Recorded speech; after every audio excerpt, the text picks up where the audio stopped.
Picture two apartments in the same city, same district, same rent, same building. From the outside, they look identical, and if you walk past them, you'd assume both people inside are living the same kind of life. Stable, normal, nothing extreme, nothing broken. But they're not. One of them is quietly building freedom. The other is quietly bleeding it. And most people live closer to the second one without even realizing it. Walk into the first apartment. It looks impressive. Large TV on the wall, expensive couch, clean modern design. Everything feels upgraded, just enough to signal progress. The kitchen is packed with appliances.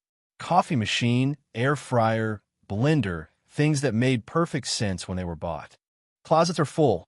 Some clothes still have tags on them. Drawers are filled with random items that might be useful someday. Nothing looks wrong. That's where the trap is.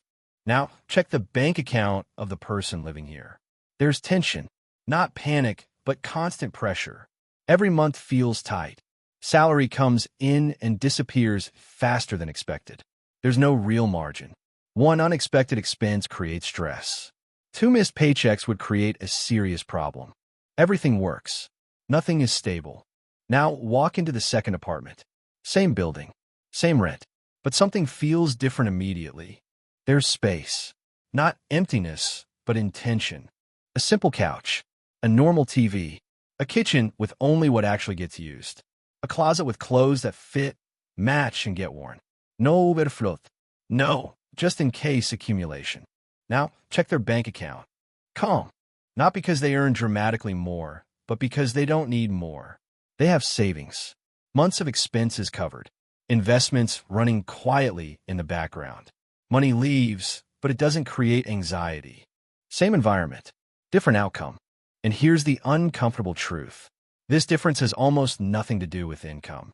It has everything to do with how you interact with what you own.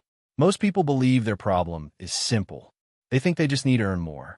But that belief hides the real issue. Because the real issue is this. You're paying for things long after you buy them. And you don't even realize it. Every object you own is quietly draining you.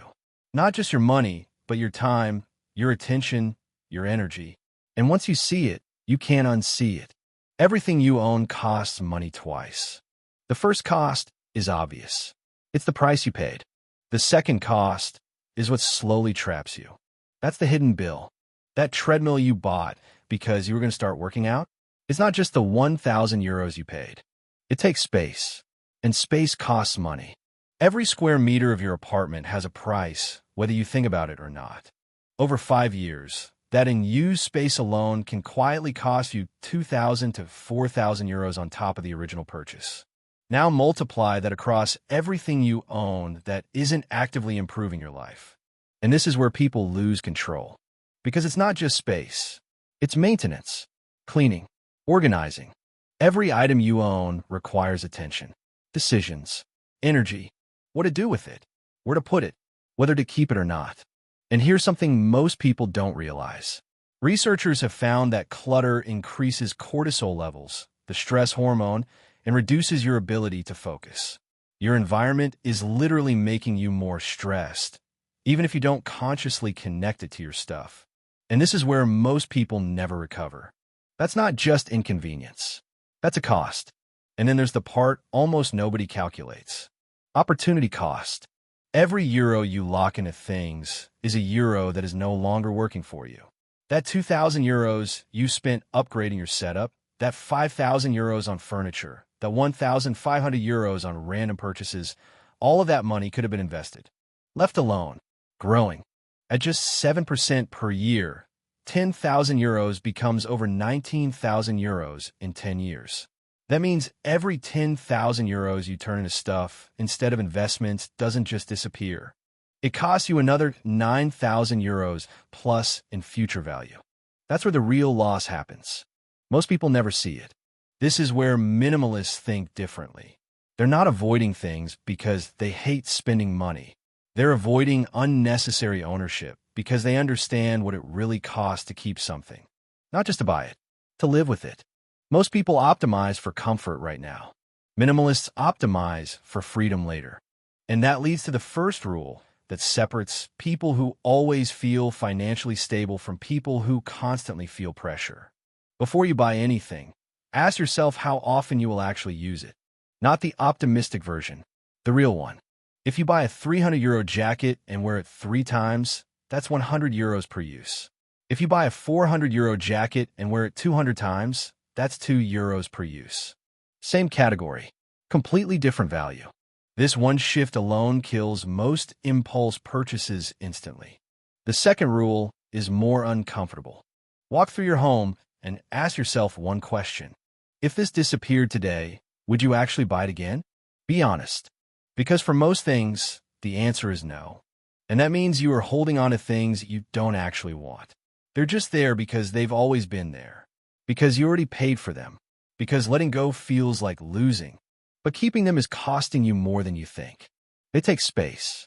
They take attention. They slow you down. The third rule is where most people quietly lose the most money. They upgrade things that already work. Your phone works, but there's a new one. Your furniture is fine, but you want a different look. Your car runs perfectly, but something newer feels better. These decisions feel small. They're not. Over 10 years, constantly upgrading things that already work can easily cost you €20,000 to €50,000. That's not inflation. That's behavior. And this is where everything connects. If you keep buying things you don't use, holding things you don't want, and upgrading things that already work, your income will never feel enough. It doesn't matter how much you earn, because your lifestyle will always expand to absorb it. And that's why some people earn €3,000 and feel stable, while others earn €7,000 and still feel stuck. It's not income, it's structure. And if you don't fix the structure, more money won't fix the problem. It will just make it bigger. And once you understand that, everything starts to shift. Because the real question is no longer how much you earn, but how much of your life is actually under control. Most people never ask that directly. They assume that earning more will eventually remove the pressure. But what usually happens is the opposite. More income doesn't fix the problem. It scales it. That's why the next rule matters more than people expect. You need to make spending slightly harder and saving almost automatic. Human behavior always follows the easiest path available. If spending is frictionless, you will spend without thinking. If saving requires effort, you will delay it. This isn't about discipline. It's about your system. Right now, your system is built for consumption. Your card is saved everywhere. One click and the money is gone. There's no pause between wanting something and buying it. And that missing pause is where most money disappears. Minimalists rebuild that moment. They add friction to spending and remove friction from saving. Even something as simple as a 24-hour delay changes behavior dramatically. What feels urgent today often feels unnecessary tomorrow. That single rule alone can eliminate up to 60% of impulse purchases. That's not willpower. That's structure. Now here's what that looks like in real life. Daniel is 33. He earns around €4,500 a month after tax. From the outside, his life looked completely fine. Bills paid. Weekends out. Nothing extreme. Nothing broken. He always thought he was doing okay. But every month ended the same way. Quietly disappointing. Not dramatic. Just that feeling that nothing was really moving forward. Not because of one big mistake, but because of dozens of small ones. Subscriptions he forgot about. Small upgrades that felt harmless. Random purchases that didn't seem important at the time. So he changed one thing. Euro 900 started moving automatically into investments the same day his salary arrived. And he added a simple rule. If it's not essential, wait 24 hours. The first month felt the same. The second month too. But then something shifted. After 1 year, he had saved over €10,000. After 5 years, with moderate growth, it passed €60,000. After 10 years, it was approaching €150,000. Same income, completely different direction, because he changed the structure behind his decisions. Now here's the part most people avoid. You need to see what you actually own. Not roughly, not in your head. Actually count it. Pick one category. Clothes, shoes, kitchen items, and write down the number. Because without seeing it clearly, it doesn't feel real. Most people assume they have a normal amount of things until they see the number in front of them. 40 shirts, 15 pairs of shoes, items they forgot existed. And once you see it, something changes.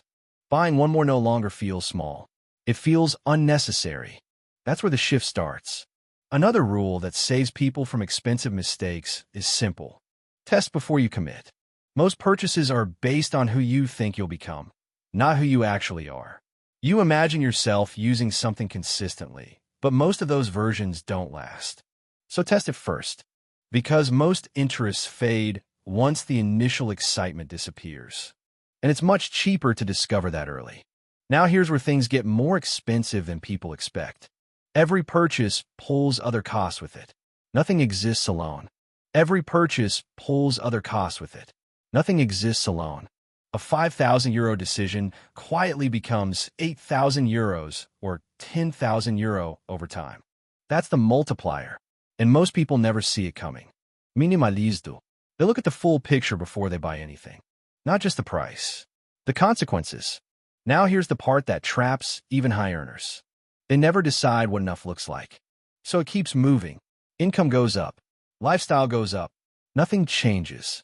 That's why someone earning 3,000 euro can feel pressure, and someone earning 8,000 euro can feel exactly the same pressure. Because the target never stops moving. Minimalists stop that early. They decide what is enough. And once they reach it, something changes. Extra money stops feeding lifestyle. It starts building freedom. Because this isn't about having more. It's about having options. Can you leave a job you don't like? Can you take time off? Can you handle something unexpected without panic? That's what real stability looks like. And it doesn't come from income alone. It comes from the gap between what you earn and what you need. Someone earning 6,000 euros and spending 5,800 euros has almost no room to move. Someone earning 3,500 euros and spending 2,000 euros has flexibility. Less income, more control. And once you see that clearly, every purchase starts to look different. Because you're not just buying something. You're trading a piece of your future flexibility. Sometimes it's worth it. Most of the time, it isn't. The last thing that matters is consistency. Not one big reset. Not one big cleanup. Small decisions. Repeated. Because if you don't pay attention, everything slowly builds back. But if you stay aware, it never gets out of control again. And here's what nobody tells you. When your money starts to feel stable, the urge to buy starts to disappear. Not because you force it, because you don't need it anymore. Most spending isn't about the thing. It's about the feeling, control, progress, relief. Once those needs are met through stability, buying things loses its power. And that creates a different cycle. You spend less. You keep more. You feel more secure. And because you feel secure, you stop needing to spend to feel better. Over time, that compounds into something most people never reach. A life where money stops being a constant pressure in the background. Now go back to the beginning. 2 apartments. Same city. Same rent. One looks full. The other looks calm. But the real difference is invisible. One person is slowly losing control. The other is quietly building it. And here's the part that matters most. Every unnecessary thing you keep buying isn't just costing you money. It's taking away future control, piece by piece, decision by decision, until one day you realize you have built a life that looks good from the outside, but gives you no room to move inside it. You don't need more money to fix that. You need to stop leaking what you already have. Because financial freedom rarely begins with earning more. It begins with needing less. And if you ignore that, the money isn't disappearing. Your freedom is.